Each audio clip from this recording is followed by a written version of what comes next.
Neil McCready with Chase Parr. I'm here with the RebelGrove.com instant analysis. Scrimmage number 2 in the books.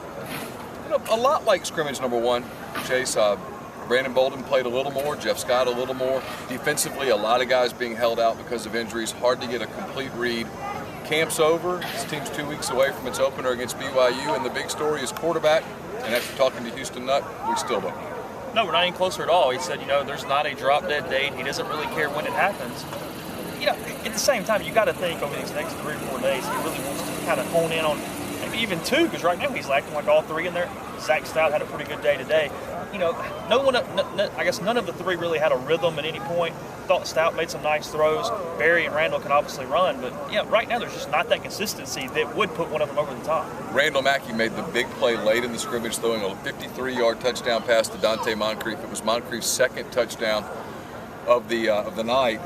Really wraps up a great camp for him, which is one of the storylines. These young wide receivers, they've lived up to their billing. They're pushing guys to play. In fact, right now, I think 3 or 4 of the top 5 receivers, true freshmen, going forward into the opener. That's a good thing.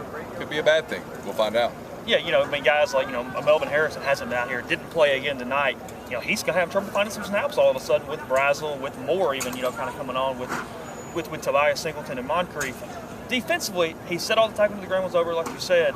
What do you kind of expect from them? Because without these guys out here, it's just such a skeleton squad. Yeah. It's hard to really get a read on it. They've got to get healthy. And that's the thing about them. I asked Chris Vaughn before the scrimmage, Damian Jackson okay? He said, yeah, if this were a game, he would have been able to play. It's not a game. They've got to get him well. They've got to get Uriah Grant well. At the same time, you want to get those guys reps. This week and a half coming up, it's critical for them. Coaches will earn their money. You've got to get guys rest. At the same time, you've got to get ready for a BYU team. Jake Heaps is going to come in here throwing the football. It's still don't really know the identity of this team. Probably could say that about 80 teams around the country, but you can certainly say it about this one. They've got to figure that out next week and a half. Kind of coming full circle with our conversation. It comes back to quarterback or quarterbacks, and we still don't know. Personally, I think that's a little bit of a problem. I'm not the coach. Houston Nutt makes $2.8 million. He says they're in great shape at quarterback. All 3 could play. That will be the single most interesting storyline going forward into week 3.